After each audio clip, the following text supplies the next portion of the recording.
Yeah. What is going on, everyone? I want to welcome Jamil Frazier to the Mission Driven Made podcast. Thanks for being on the show. I'm really excited to connect with you, Jamil. Yeah, I am too, man. Before we jumped on here, we are just talking about I feel like in a lot of ways our journeys have paralleled Yeah, one another. And so for me to come on and talk to a guy like you who's doing really interesting things is a blessing. I appreciate it.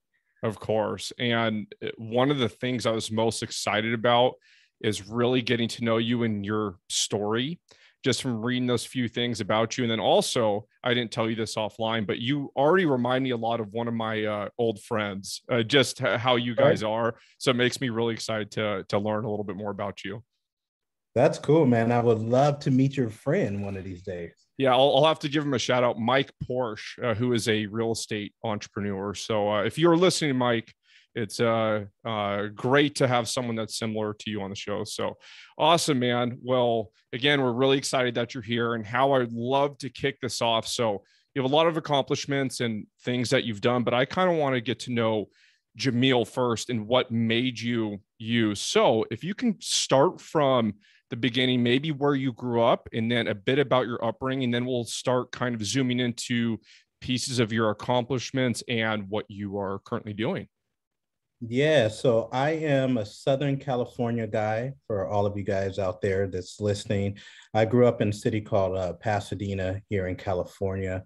And, I grew up in a little bit of interesting times. My mom is one of those moms, Jacob, that has absolutely done the best that she can, but she grew up and had a lot of difficulties in her life coming to California from a small city that nobody's ever heard of called Wabasiki in Arkansas when she was a young girl. Both of her parents passed away when she was a young age, within 2 months of each other. From there, was very difficult for her, so she turned to drugs and alcohol. My dad spent most of my early years in prison. And I always say the best thing that ever happened to me is my mom moved us about 11 miles east to a smaller city to where I got to meet a new group of friends. And my life's ambition turned to sports. I think like looking at your background and having a sporting background, only thing I wanted to do was to get a football scholarship. So I just started working out every day. I eventually got that football scholarship and started playing ball in college. Met a ton of cool people there, had beautiful relationships, graduated from college, went into pharmaceutical sales, worked for an iconic company. Most of you guys know it, Johnson & Johnson, and really was having a blast, company car, expense account, all those things. But at that time, I was a little bit too good at my job, I would say, because part of our jobs was to entertain, to Yeah. take doctors out, to drink a little bit too much. And my habits just got out of control. I started putting on a ton of weight. Right around that time, I got married and we found out that we were pregnant. That was difficult for me. And I did something that all of you men should not do, which is I asked my wife if she would think about having an abortion. She said no.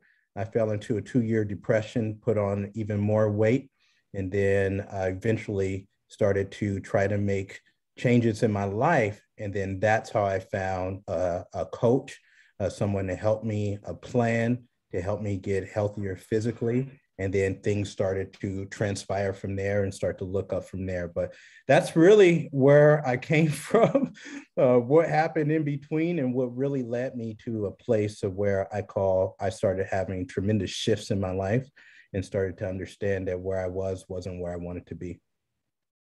I have so many questions for you, but if it's okay, if we'll kind of rewind a little bit to your childhood, if that's okay. You said a handful of things in there where our paths or what happened around us is pretty parallel. There's some similar things that happened. So during that time, did you see the impact from, your mother and your dad? Did you feel that at the time when you were a kid? Not when I lived in Pasadena. When I Yeah. lived in Pasadena, pretty much we were all the same. My cousins Their parents were, I want to say jacked up, so I'm just going to say jacked up, right? Like my uncles, my aunties, we all Yeah. lived a similar story. And so my story was not unique. This was just how it was. When I moved to that new city, and I moved to a city that predominantly the kids did not look like me. So I moved from a Yeah. predominantly, Black Latino environment to now more of a Caucasian Asian environment. And when I got to that new environment, that's when I really start to see that the way I was being brought up in our family dynamics was not necessarily the way that all my friends had started to live. They started to have options. They Yeah. started to have dinners. They started to travel. They did a lot of things that I never even thought to do. And Yeah. only at that point did I start to see that, wait a minute, there's a different way of living and sort of having a family structure. And so you said you moved 11 miles east. So were you referring to east of Pasadena into a town over there? Yes. Okay, gotcha. And is that where you played football too? Yeah, so I played high school football in Temple City, California. Was an all area running back, all CIF, all those things. And that's where I really just ran track and field, was part of just an incredible track and field team, 4x1, 4x4. In fact, every single person on my 4x1, 4x4 track and field team got scholarships. Two guys got No track way. scholarships. One guy got a basketball scholarship, and I got a football scholarship. So we were just really focused, man. And athletics was all we thought about, all day long, 24/7, just wanting to compete, wanting to be the best. Yeah, as sophomores, we were competing against seniors. And we had an idea of sort of how good we were, but honestly, I got lucky. I got around guys that sort of knew what they wanted to do. They had a bigger vision for life, and we were all just ultra competitive. The great thing with sports is I feel like it's not that they're not the real world because it teaches you so many different life lessons, but they just keep you out of trouble when you're a kid or when you're growing up. And I wish so much that I would have stuck with that path because to be good at them, it requires so much energy and so much effort. So, can you talk about the time when you were getting your scholarship? Kind of, I guess that would be, was it your senior year where you got your scholarship to play ball in college? A little bit after that, I went to a JUCO, to a junior Gotcha. college for years, and then from junior college got my football scholarship. Okay, gotcha. So can you zoom into that time and talk about the work that went into being able to get a scholarship? I can just imagine it was very competitive. Ultra competitive. High school was obviously competitive, but high school was, if I could say it, Jacob, high school sports were really easy. Everything was slow. I was a lot faster than everyone. I was always surprised if I got tackled. I played running back. Once I went to junior college, you had so many kids that were just as good as you, and everybody was vying for the same position. Everyone knew that they wanted a scholarship out of junior college. They weren't really focused on team, and so Oh, uh, right. and I always tell people to this day, I don't have any marketable skills. The only thing I'm really good at is working hard. That's it. I love that. That's it. I just, I, we just last weekend, we did this crazy thing to where we ran 4 miles every 4 hours for 48 hours. Is that David Goggins challenge? Is that the same Yeah. one? Okay, Yes, gotcha. same Yep. one. So Check. I recruited a group of guys, and I said, hey, we're going to go up to Redondo Beach. We're going to get up some hotel rooms, and we're just going to get after it. Right. And so it's just this thing, like, even with that, I'm running. And if someone sort of ran on the side of me and they picked up the pace, there's just something inside of me. I have to pick up the pace. And so I've never been really good at anything, but I've been good at that. Like, if I see you working really hard, especially in athletics, Yeah. then I'm willing to stay out on the field longer. I'm willing to do more push-ups. I'm willing to do more reps. and I attribute that to my guy friends. Like I got really lucky in junior high school and high school to get around these guys that we were just all ultra competitive. So when I got to junior college, it was the same thing. It was no different. I saw people, you know, in the weight room. I was in the weight room. I saw people. We had this hill called Magic Mountain. They would run up the hill 2 or 3 times. I make sure I run up 10 times. I would come home. We had sort of like a bigger backyard. I would put on my cleats and I would just do, like, I got recruited to play defensive back. So I had to learn. I never played defense before. And so I had to, you know, get out in my backyard, put my cleats on. We had chickens running around and just doing drills all day long. And that's the only thing I've ever been good at. I've never been super smart. I've never been super talented, but I just stay up while other people sleep. And that sense of competition you're talking about, we talk about this with mission driven maids sometimes. It's that iron sharpening iron type of principle. You know what I mean? I feel like when you are competitive, it honors other people, because you mentioned when there's all these people that are as good as you now, because you're not in high school anymore, it makes you work a little bit harder. So I think it's such a great way to honor someone when you're really competitive. Yeah, and like if I go back to those days, so I came into junior college, one of 10 running backs all trying to get playing time. Every single running back was player of the year. Oh my gosh. Did they take, if there's 10, what did they take, 2 or 3 of them? Yeah, there was only about 3 of us that got playing time. Oh my gosh. So Wow. just think about that. And all these Yeah. guys coming from really, really strong programs. All these guys are talented. With I'm still really good friends with 3 of those guys. Yeah. And you know, we're all trying to get playing time. Yeah. And so obviously that makes you step up your game. You have to Yeah. if you're really serious about playing. And so if there's 10 people that were competing for a limited number of positions or playing time, what did you do different that made you stand out? Because there's a bunch of very high achieving people, obviously. So you had to have done something at least a little bit different to get there. Yes. So I know a lot of people are listening to the podcast, but if anyone's actually watching this, again, there's only 2 things that I have my whole life. It's hard work. And Jacob, you're going to think this is crazy, but the other thing is my smile. I've just been gifted with a smile and being able to connect with people. I've always had it.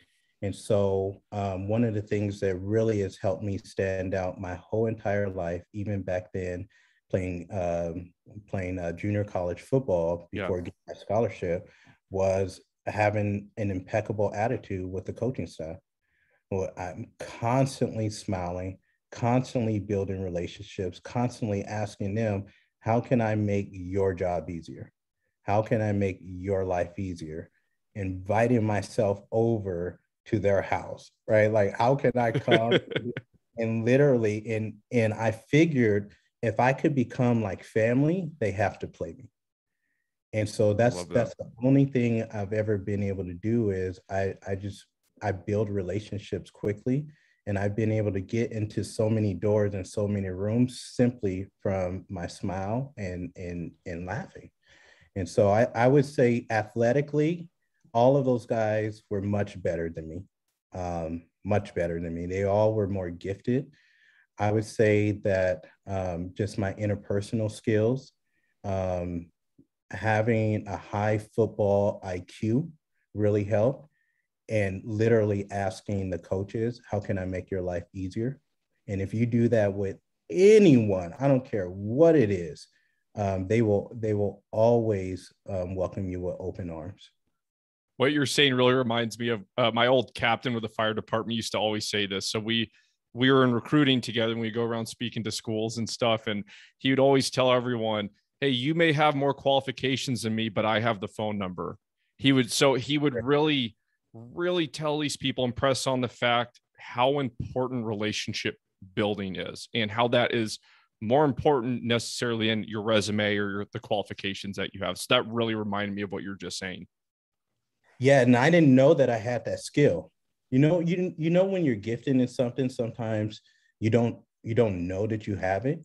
Um, I didn't know that until I got into my current industry, to where you and I, we work with so many different people.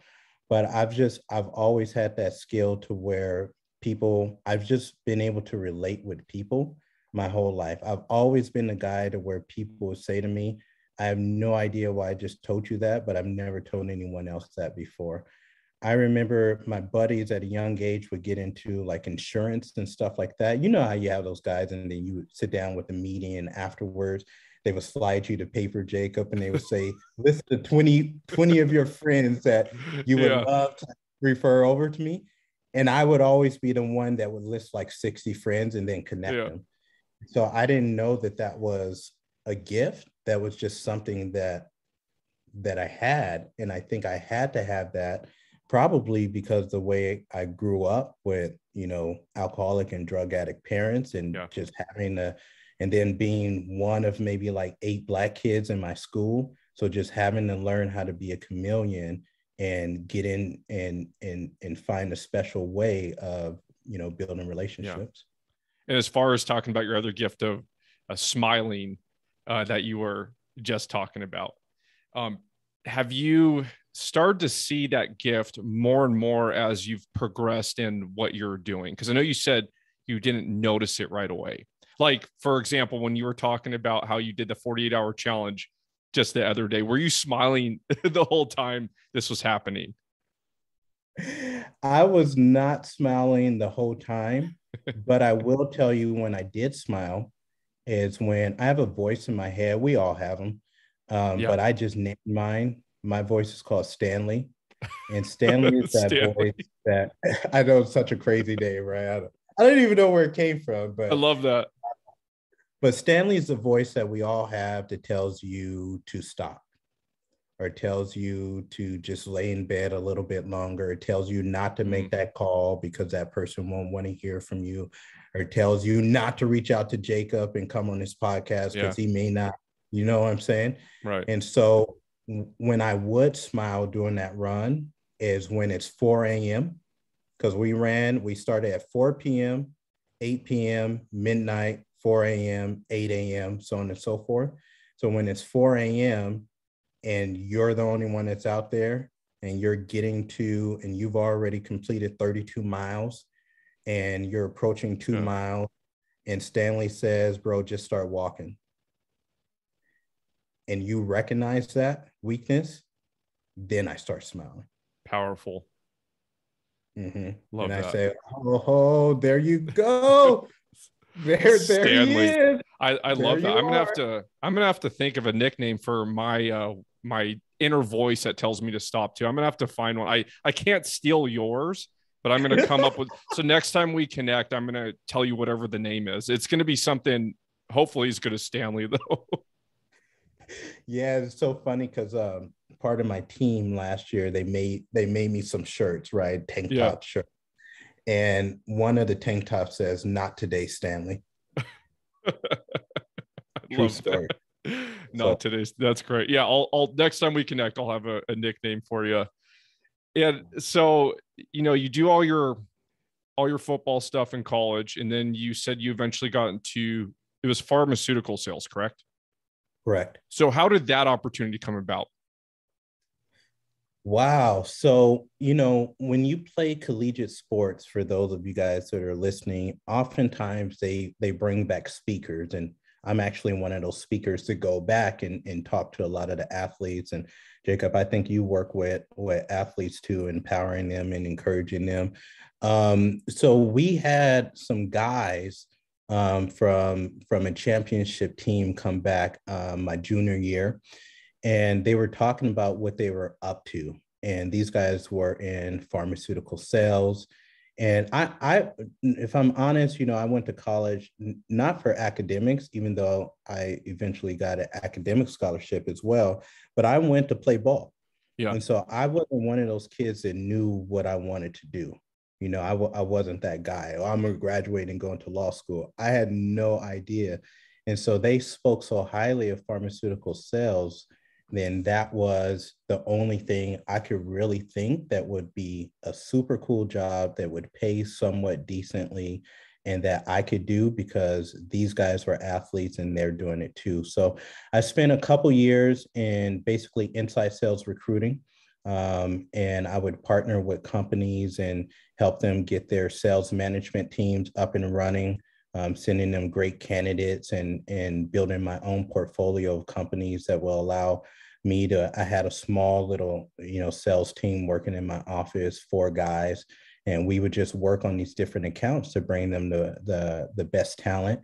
After about 2 years of doing that, I started breaking into the biotech pharmaceutical companies and started working with a couple different sales managers. And one was for a company called Ortho McNeil, which was cool.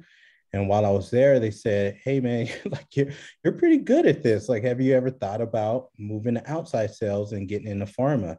And I said, "Actually, I have." And so Yeah. that's how I had the end because I had the relationship. I didn't have the experience, by the way, but I had the smile, and I Yeah. had just like your captain, I had the number. And so in the interviewing process, I guess I've been saying it, I haven't really thought about this, but I didn't have the experience, but I had the interpersonal skills. And so my sales manager, we just hit it off, and I eventually, got the job. It was a very difficult process, but I got the job, and it was kind of awesome until it wasn't. Until it wasn't. What happened? Well, this was around 2008 and 2009 when I got into pharma. So, a lot of us got laid off. Oh, And right. so, Around the yeah, crash. around the crash. And so they basically gave us two numbers, two phone.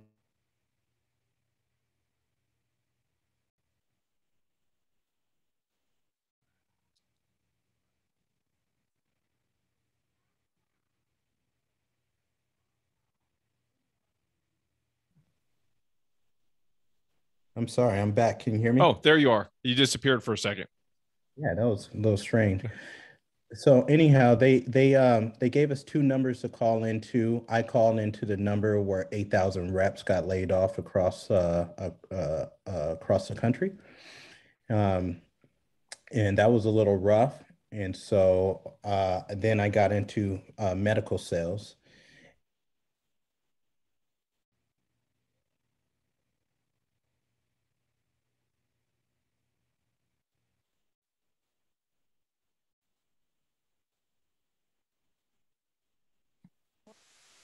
Oh, you came back for a second.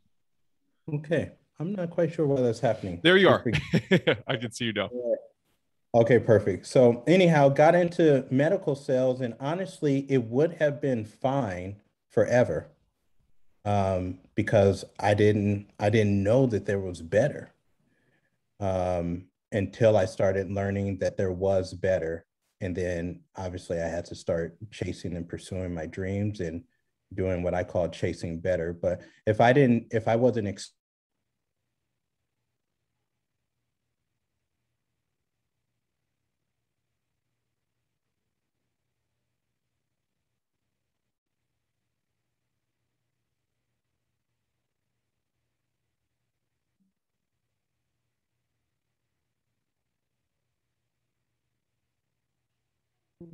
Oh, there you are. okay, yeah, that should be good enough. I don't know why it's doing that. It's really weird because normally when there's like connection issues, it's kind of glitchy the whole time, like on and off.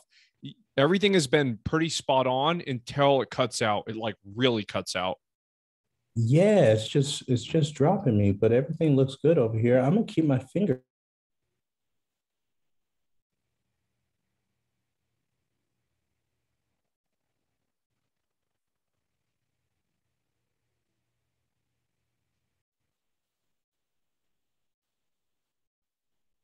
Oh, there you are again. Yeah, I think what I'm going to do is Let me switch over lines Yeah. and we'll get this thing.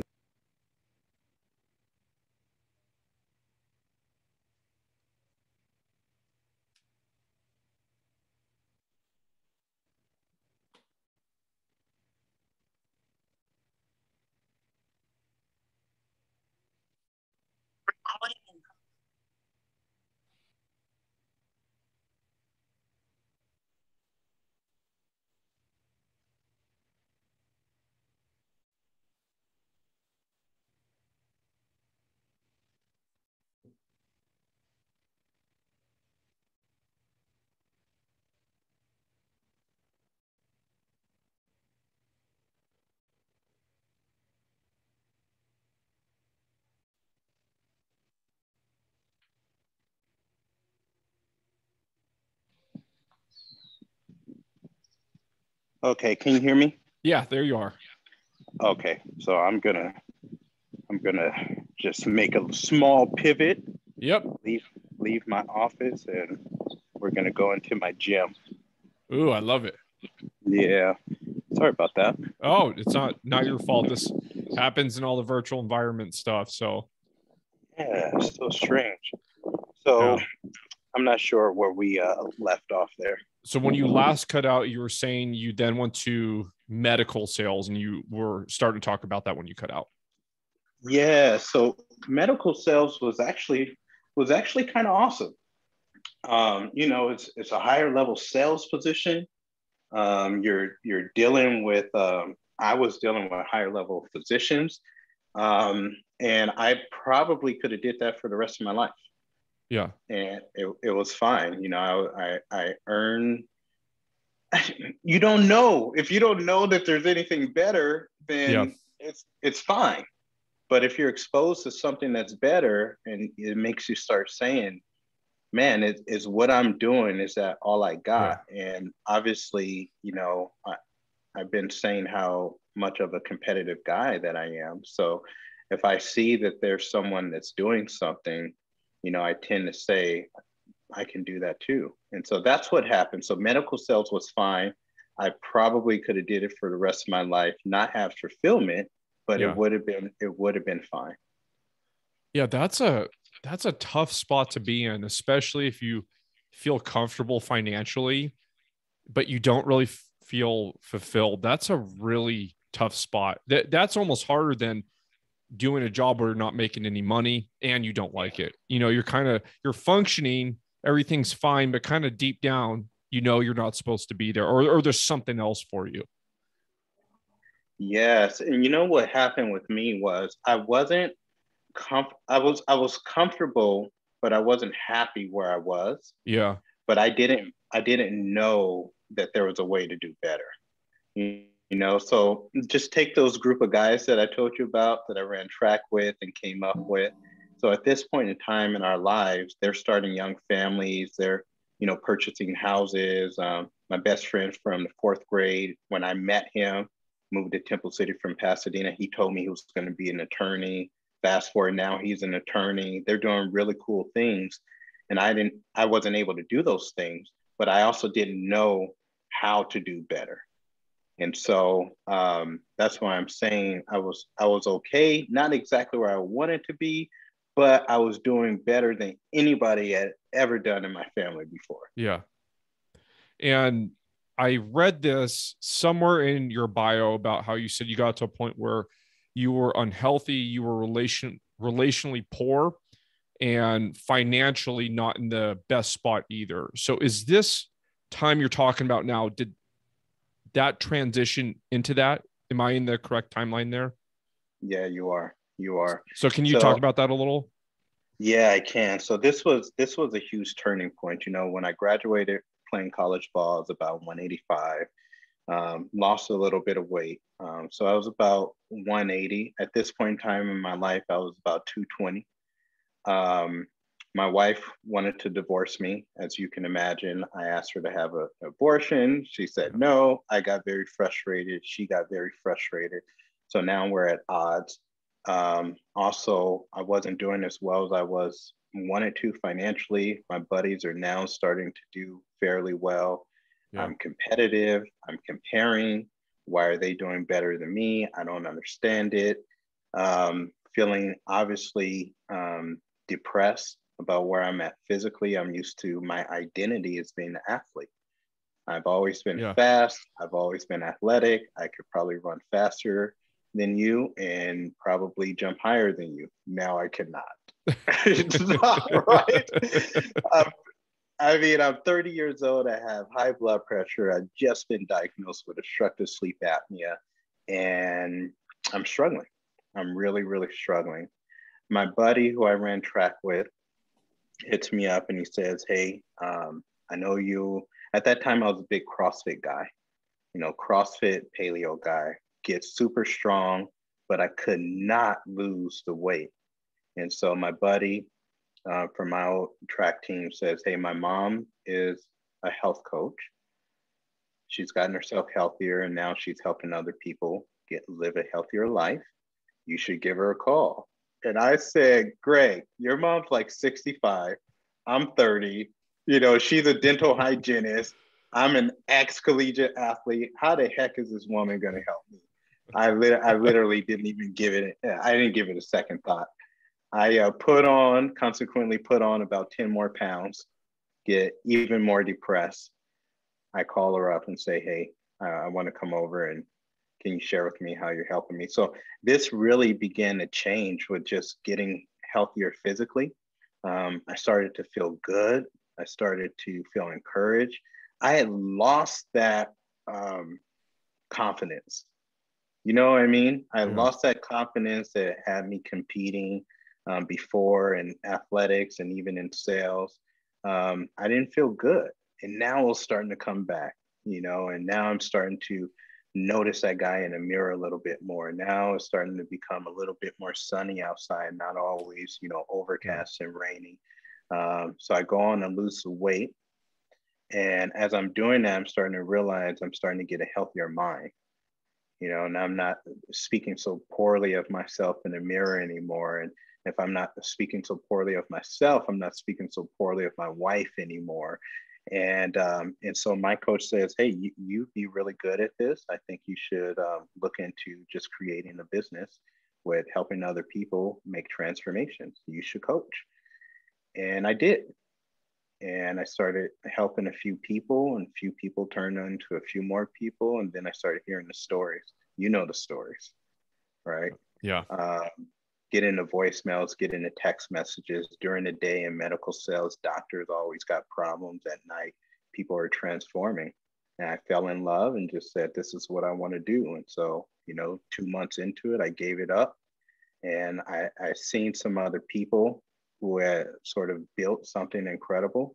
And Jacob, they were no better than you or me, but they had just done these really cool things and they were free and they were happy.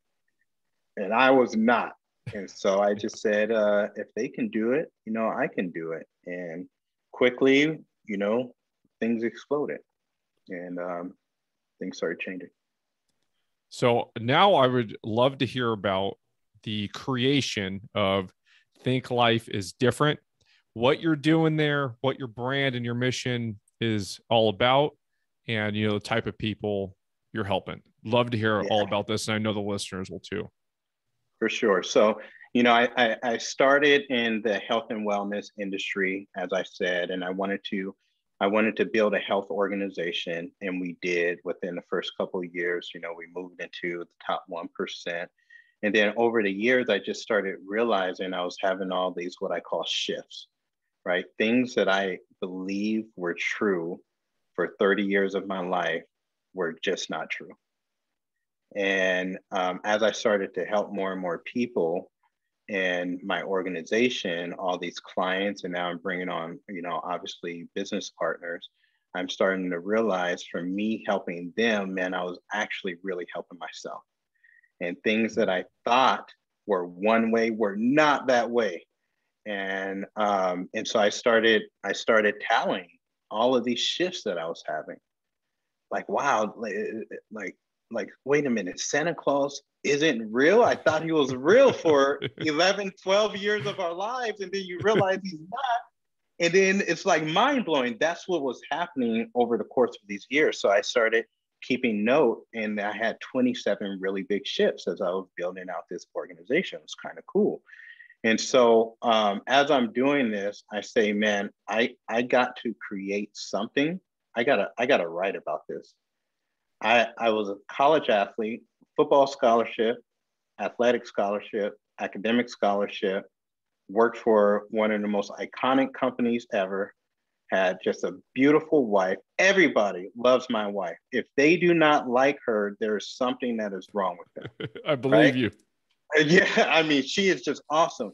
My son, my oldest boy, at that time, he was only 1 year old, most gorgeous baby ever. And here I am jacked up. How is that possible? I did everything right. I never drank. I didn't even have like sex before you're supposed to. I never did drugs. I never did any of that stuff. Yeah. And I'm 30 years old, unfulfilled. And so I wanted to create something that would help people like me. I wanted to create something that would help kids that grew up the way that I did. I wanted to teach people all these things that I started to learn over the course. In 5.5 years of creating that organization, I went from literally being dead broke to a millionaire. How is that possible? And so I just started learning all these things that I want to share. And so, so last year, really 2 years ago, I said, okay, we're going to parlay this and we're going to create something to where we just impacting people's lives. Wrote a couple best-selling books, started doing podcasts and things like I'm doing right now. Started to build it out a little bit, and so now we're just doing some cool things, man. You know, we're working with kids, we're speaking with kids, we're speaking at schools, we're working with organizations and leadership. You know, we got some. I'm working on the third book. In the next couple of months, we start that project. I just sat down with my team yesterday to talk about actually buying a retreat place of where we just plan to bring in 300, 400 kids and just really work with them and teach them all of the skills that I've learned. And now I've taught my own kids. And it's not hard stuff. It's just that people don't know. And so, you know, that's Think Life is Different. Every day we look to improve people's lives. I really want to find just normal, everyday, average people that's like me, that's looking for an awakening, and they want to do better. They just don't know how to. And with all the speaking that you guys do, you do a lot of lifestyle coaching as well, right? It's all kind of incorporated. Correct. So what can you kind of take us through if someone came to you, you know, wanted to sign up with you, have you coach them, or someone on your team, what would the beginning steps kind of look like for them? So it would always be to just take a step back and really find out where they're at. Right. So just like if you go to a doctor's office, they're going to say, Jacob, what are you presenting with? Right. Why are we sitting down here? So it's to really assess, what do they want? What is going on? What do they want to achieve? Why haven't they had it? What's been the problem? And what do they want to create? You know, we talk about creation a lot because I believe we come from a creative source. And, you know, if we Amen. live in that, absolutely. And if we live within that creation, we can create anything. So that's the first thing. Usually we're going to clean up their diet a little bit. Obviously, statistically, that's going to tell us that about 7 out of 8 people that we run into right now probably are not as nutritionally sound or at a healthy weight as they would probably like to be. And so we'll really start working on that. Then we'll really start working on the healthy mind. You know, we just believe that if we don't have behavioral changes, then we'll go back to what's very, very easy and what's comfortable. And most people love to sit in comfort. That's why I was in a 2-year depression. Yep. It was easier than to do something about it. Addicted to that comfort. Absolutely. Yeah. And then we'll, you know, everyone knows this. When I say I got really lucky, I really did. You know, I have 4 brothers. Love them to death, but they also have very difficult upbringings. And my 4 brothers all have felonies. I'm the only one that doesn't. So I attribute that to that move 13 miles east. And so one of the things we really start working with our clients on is environment and community. And so we'll start to teach them how to have a healthier support system, how to design a healthier environment, how to now start putting yourself around people like you, Jacob, right? Like people that are serious, that are growth minded, that are ready to attack life, that when they're on mile 32 and Stanley starts popping in, they start smiling instead of quitting. You know what I mean? So we really start working with them on that. And then we just build out solid game plans to help them achieve whatever it is they want to achieve. It's pretty much all the same, whether we're talking about, mental fortitude, financial well-being, the structures and the game plans tend to be parallel. And with your brand, with your business, is there anything for the future as far as projects or stuff you're working on that you can share with us? Yeah, so one of my great ambitions is to have Think Life is Different schools. So I would love to create Think Life is Different schools in every major city. Because I think, if you ask, and when I think about this, I think about me and my family. We grew up on welfare. I never known my mom to work ever. I've never known her to have a legal job. I hear you. And so I think most people want to do well. I just think there's a lot of things that have been left out. There's a lot of secrets that we haven't been told. And I think that our schools will be able to tell those secrets and give the mentorship as well. And so that's a huge project that I'm really excited to build out and really work on as the future really unfolds. Is this like kind of way future, or is this something that we could see in the near future? I think we're going to see this in the next 5 to 10 years. Awesome. And I love that you said that word mentorship. I think that is something, I can't speak for every school teacher or anything, but I feel like that's something that is kind of missing, especially from young men and women and boys and girls, that mentorship, especially, some of us, like if their dad wasn't there growing up, or, we had issues with our mom, or whatever it is, like kind of having those people in our life. I feel it's such a missing part that could help people develop, especially at a young age. I do too, man. My life has been changed. If you come to my house and you walk up in my guest house, my office is on top of my guest house. And as you're walking up the stairs, I call it Wall of Mentors. And the first picture there is my mom. And then it has 3 ladies who literally, if they did not partner with me over the last 9 years, I would not be talking to you right now. And then a doctor friend, a visionary, and then mentors I've never met before, Marcus Aurelius, guys from 2,000 years ago, Jesus Christ. So I think having that personal mentorship is key, because oftentimes you just need to see that it's possible.